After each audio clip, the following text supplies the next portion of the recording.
पर क्या बीजेपी के खाते ना सीएम पद के ऊपर कोई भी विवाद यहाँ नहीं होने वाला, क्योंकि पहले दिन से ये तय है कि चुनाव जब संपन्न होगा तो चुनाव के बाद तीनों पार्टियां मिलकर इसको तय करेगी। हमारे नेता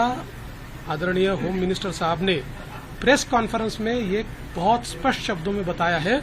कि चुनाव के बाद तीनों पार्टियां बैठेगी और इसका निर्णय करेगी।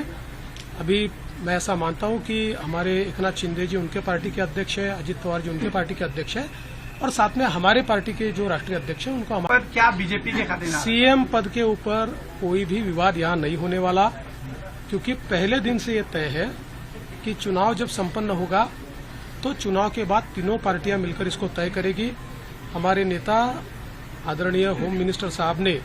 प्रेस कॉन्फ्रेंस में ये बहुत स्पष्ट शब्दों में बताया है कि चुनाव के बाद तीनों पार्टियां बैठेगी और इसका निर्णय करेगी। अभी मैं ऐसा मानता हूं कि हमारे एकनाथ शिंदे जी उनके पार्टी के अध्यक्ष है, अजित पवार जी उनके पार्टी के अध्यक्ष है और साथ में हमारे पार्टी के जो राष्ट्रीय अध्यक्ष है उनको पर क्या बीजेपी के खाते ना सीएम पद के ऊपर कोई भी विवाद यहाँ नहीं होने वाला, क्योंकि पहले दिन से ये तय है कि चुनाव जब संपन्न होगा तो चुनाव के बाद तीनों पार्टियां मिलकर इसको तय करेगी। हमारे नेता आदरणीय होम मिनिस्टर साहब ने प्रेस कॉन्फ्रेंस में ये बहुत स्पष्ट शब्दों में बताया है कि चुनाव के बाद तीनों पार्टियां बैठेगी और इसका निर्णय करेगी।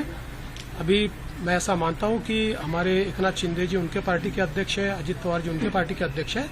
और साथ में हमारे पार्टी के जो राष्ट्रीय अध्यक्ष है उनको पर क्या बीजेपी के खाते ना सीएम पद के ऊपर कोई भी विवाद यहाँ नहीं होने वाला, क्योंकि पहले दिन से ये तय है कि चुनाव जब संपन्न होगा तो चुनाव के बाद तीनों पार्टियां मिलकर इसको तय करेगी। हमारे नेता आदरणीय होम मिनिस्टर साहब ने प्रेस कॉन्फ्रेंस में ये बहुत स्पष्ट शब्दों में बताया है कि चुनाव के बाद तीनों पार्टियां बैठेगी और इसका निर्णय करेगी। अभी मैं ऐसा मानता हूं कि हमारे एकनाथ शिंदे जी उनके पार्टी के अध्यक्ष है, अजित पवार जी उनके पार्टी के अध्यक्ष है और साथ में हमारे पार्टी के जो राष्ट्रीय अध्यक्ष है उनको पर क्या बीजेपी के खाते ना सीएम पद के ऊपर कोई भी विवाद यहाँ नहीं होने वाला, क्योंकि पहले दिन से ये तय है कि चुनाव जब संपन्न होगा तो चुनाव के बाद तीनों पार्टियां मिलकर इसको तय करेगी। हमारे नेता आदरणीय होम मिनिस्टर साहब ने प्रेस कॉन्फ्रेंस में ये बहुत स्पष्ट शब्दों में बताया है कि चुनाव के बाद तीनों पार्टियां बैठेगी और इसका निर्णय करेगी। अभी मैं ऐसा मानता हूं कि हमारे एकनाथ शिंदे जी उनके पार्टी के अध्यक्ष है, अजित पवार जी उनके पार्टी के अध्यक्ष है और साथ में हमारे पार्टी के जो राष्ट्रीय अध्यक्ष है उनको